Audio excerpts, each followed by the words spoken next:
ইতিপূর্বে আরো 2বার আসছেন, এবারও আসছেন। আমাদের প্রতি এত মহব্বত, ভালোবাসা, এটা দিনই মহব্বত। আমাদের আজকে যারা বয়ান করছেন, গতকাল যারা বয়ান করছেন, সবাই আমাদের মাহফিলে যারা বয়ান করেন সবাই নিসবত আল্লাহ আল্লাহদের সাথে নিসবতের লোক। এই জন্য ওনাদের বয়ানের মধ্যে তাসির আছে, ওনাদের বয়ানের মধ্যে আমাদের রুহের কোরাক হয়, জান্নাতের পথ আমরা চিনতে পারি, শয়তানের পথ থেকে আমরা বিরত থাকতে পারি। ওই সমস্ত উলামায়ে কেরামের কথা শুনলে আমাদের অন্তরের মধ্যে নূর সৃষ্টি হয়। এই জন্য আমরা এই বড় বড় উলামায়ে কেরামের ওয়াজ শুনতে পারছি, আল্লাহ আল্লাহদের ওয়াজ শুনতে পারছি, এগুলোর উপর আমরা আমল করতে হবে। এতগুলো ইন্তজাম শুধু আমাদের শুধু উলামায়ে কেরামের ওয়াজ শোনার জন্যই।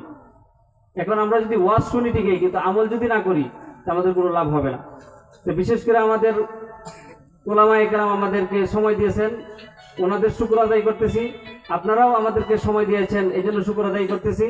আর বিশেষ করে আমি দোয়ার প্রার্থী, যেন আমি নিজের জন্য দোয়ার প্রার্থী, এবং বিশেষ করে আমাদের মাদ্রাসার জন্য দোয়ার প্রার্থী। আমাদের দুটা মাদ্রাসা, দুটা শাখা, একই মাদ্রাসা, ছেলে শাখা মেয়ে শাখা। মেয়ে শাখাটা দাওরা পর্যন্ত নুরানি প্লে নার্সারি থেকে নিয়ে দাওরা পর্যন্ত হ্যাপস নতুন খোলা হয়েছে। ছেলে শাখাটা নুরানি নাজারা হ্যাপস কিতাবখানা মিজান পর্যন্ত আছে। আমাদের মাদ্রাসার সুনাম আপনারা নিজেরাই বলেন, আমি এত বেশি সুনাম বলি না, কিন্তু অন্যের কাছ থেকে শুনতে পাই।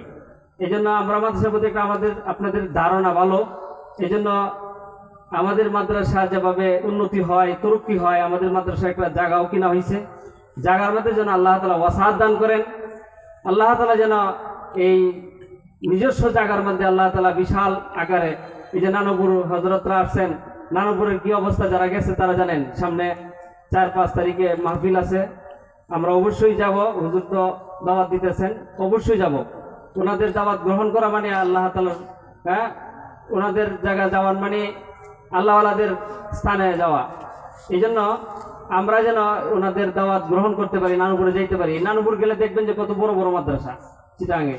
এই জন্য আমাদের মাদ্রাসাও যেন এরকম এই বড় আকার আল্লাহ তাআলা করান। এই মাদ্রাসা থেকে যেন আল্লাহর বান্দাবান্দি তৈরি হয়, যারা মানুষকে, নিজেকে দুনিয়া থেকে আখিরাতমুখী করবে এবং মানুষকেও আখিরাতমুখী করবে, এরকম মানুষ তৈরি হবে এবং তৈরি করবে। এরকম মানুষ যেন আমাদের মাদ্রাসার মধ্যে তৈরি হয়। এই জন্য আপনারা সর্বক্ষেত্রে আমাদের মাদ্রাসার জন্য দোয়া করবেন, এটাই আপনাদের কাছে প্রত্যাশা।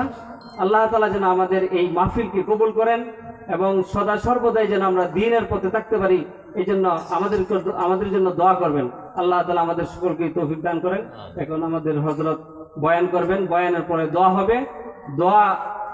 বয়ান পর্যন্ত, শেষ পর্যন্ত থাকবো ইনশাআল্লাহ। আমরা আল্লাহ ওয়ালাদের থেকে দোয়া নিতে পারবো। মাশাআল্লাহ। আমাদের মাদ্রাসার পরিচিতি